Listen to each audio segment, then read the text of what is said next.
ট্যাংরা মাছগুলো ভাজা হয়ে গেছে। এখন আমি উঠিয়ে নিচ্ছি তেলটা। এখন সবজিগুলো ভালো করে মশলার সাথে মিক্স করে নিচ্ছি। এক পাশে ভাতও বসিয়ে দিয়েছি, শাক আর আলু।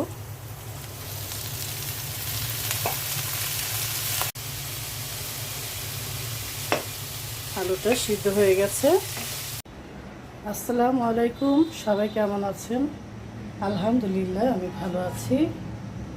আজকে ডাঁটা শাক ভাজবো, সাথে দিয়ে দিব আলু আর ট্যাংরা মাছ চচ্চড়ি করব, বেগুন আলু আর টমেটো দিয়ে।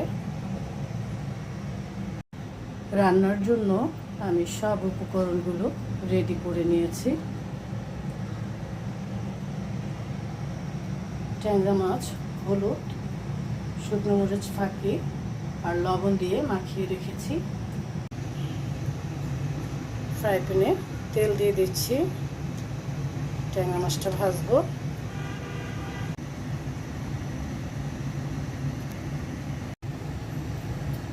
এখন আমি ট্যাংরা মাছগুলো দিয়ে দিচ্ছি।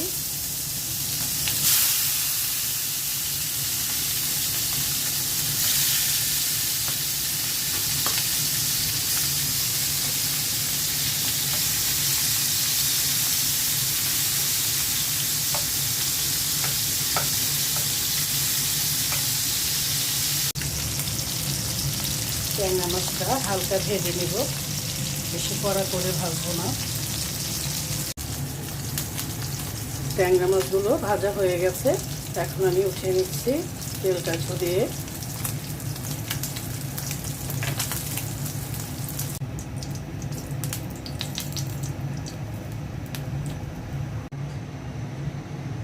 এখন আমি মাছ ভাজা তেলের মধ্যে পেঁয়াজ দিয়ে দিচ্ছি।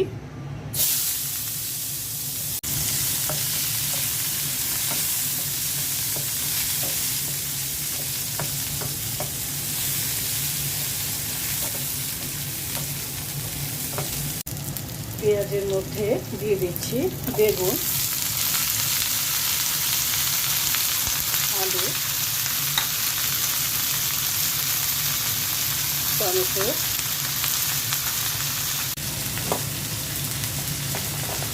এখন মশলা দিয়ে দিচ্ছি, অল্প করে আদা রসুনের পেস্ট দিয়ে দিচ্ছি,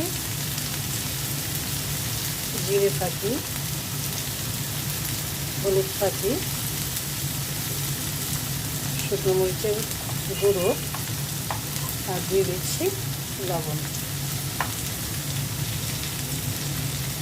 অল্প করে একটু পানি দিয়ে দিচ্ছি।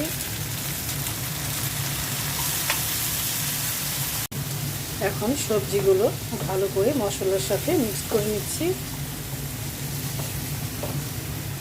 সবজিগুলো কষিয়ে নিব।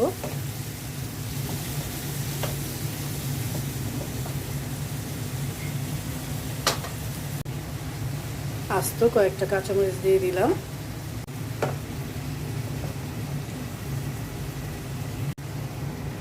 কিছুক্ষণের জন্য ঢেকে দিচ্ছি।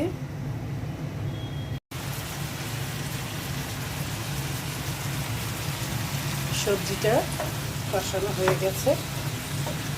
এখন আমি মাছগুলো দিয়ে দিব সবজির মধ্যে।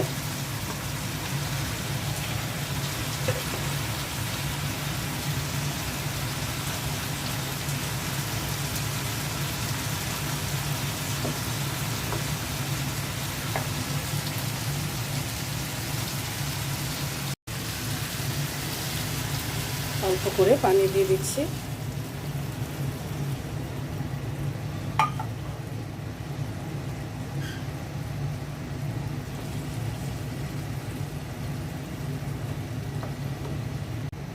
লবণ কম হয়েছে, তাই আমি আরেক চামচ লবণ দিয়ে দিচ্ছি।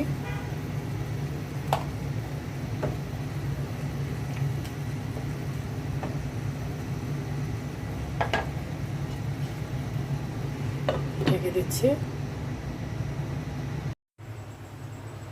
দেখি আমার চচ্চড়ির তরকারির কি অবস্থা।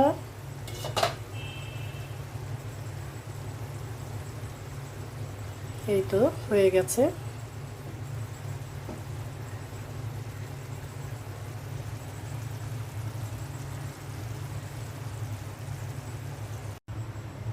এখন ডাঁটা শাকটা ভেজে নেব।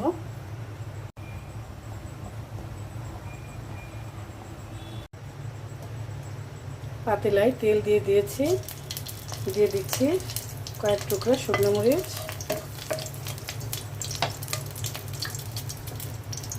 পেঁয়াজ,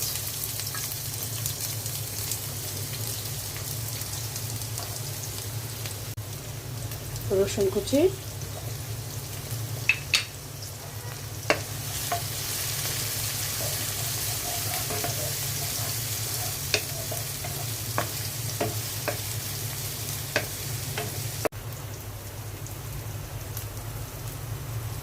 পেঁয়াজের মধ্যে দিয়ে দিচ্ছি শাক আর আলু,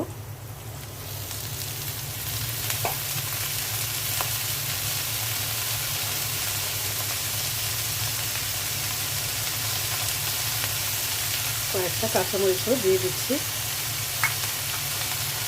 আর দিচ্ছি লবণ।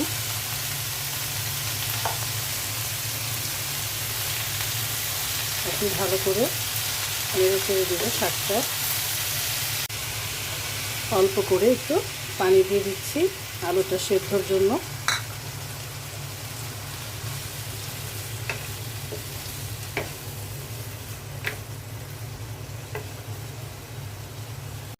ঢেকে দিচ্ছি।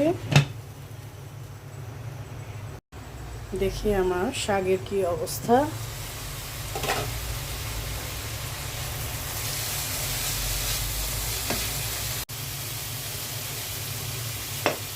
আলুটা সিদ্ধ হয়ে গেছে, এখন শাকটা আমি নামিয়ে নিচ্ছি।